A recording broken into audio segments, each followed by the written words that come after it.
hey, check it out. Something happened in the show, and I'm like enthused to talk about it for once, and actually go out of my way to do work. So, guess I'm jumping into this pool. Snorkel going on.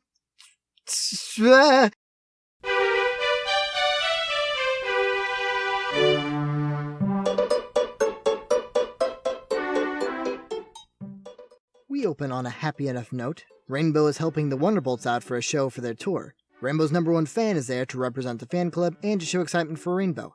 However, thunder cracks through the air to announce the Wonderbolts' arrival. After an awesome drop from Spitfire, something else gets dropped, and that's a bomb. Rainbow's a Wonderbolt, and this episode just got cranked to 11. Rainbow, in her usual way, wastes no time to tell her friends about the big news. She doesn't miss her opportunity to brag either. I've noticed that a lot of Rainbow's spiels of overbearing, prideful behavior have been in front of her buds. Maybe it's because she feels that she can be more relaxed around them?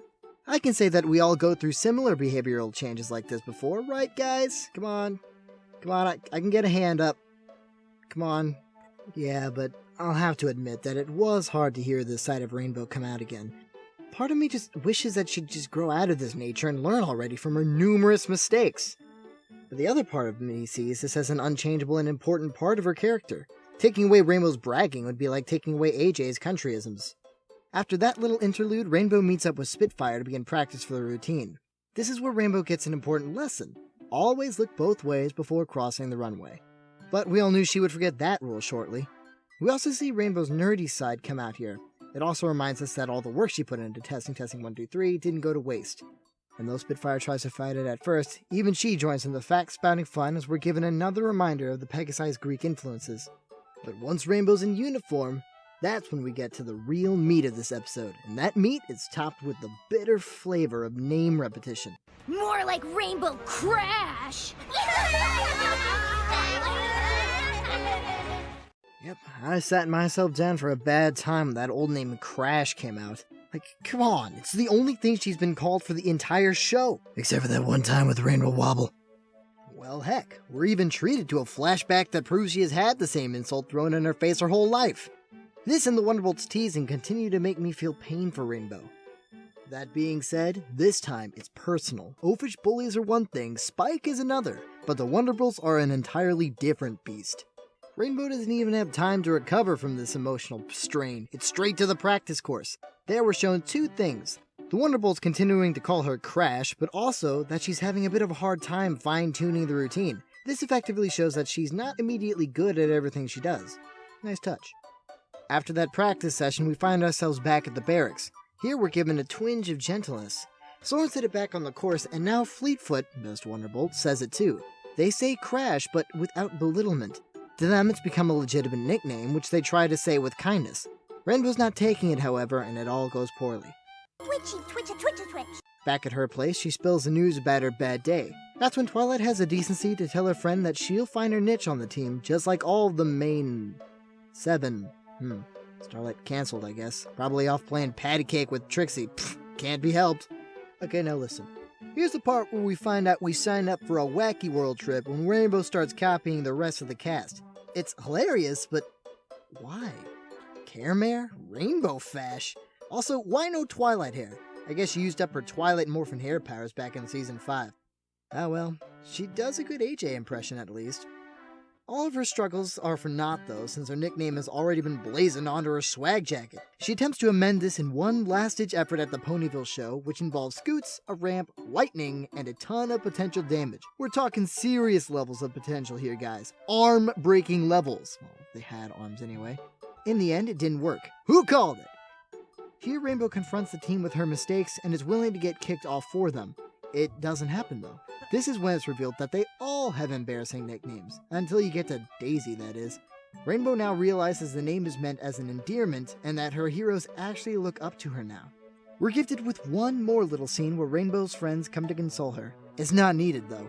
You want to know why? Duh! Because I'm a Wonderbolt!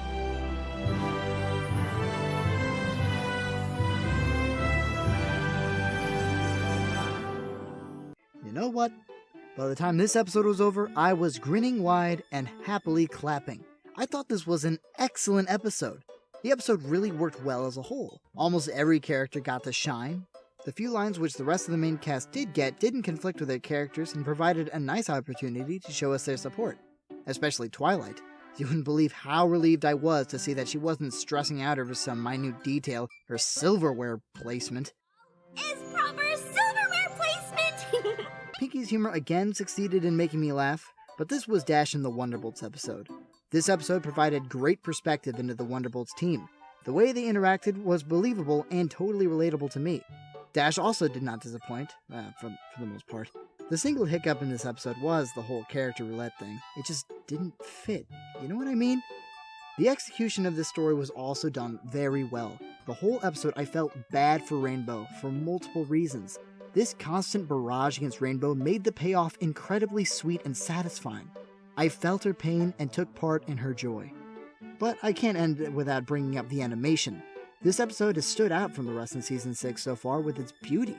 Rainbow's home, the Wonderbolt barracks, they looked so neat and fantastical.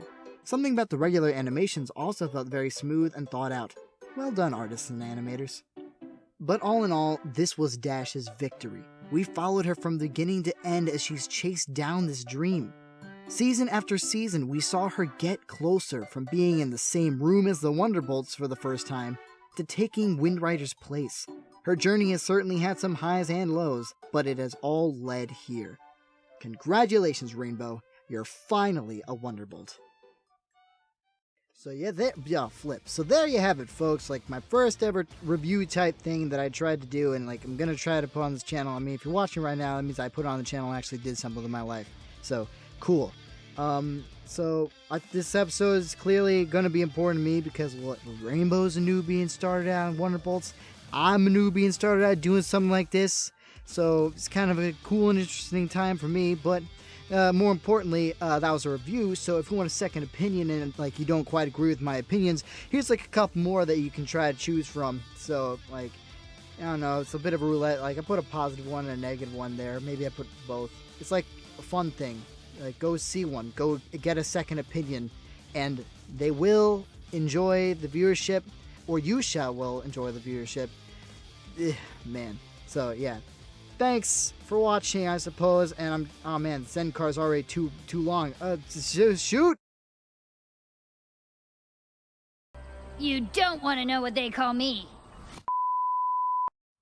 Whoa, that is so much worse than Crash. Right?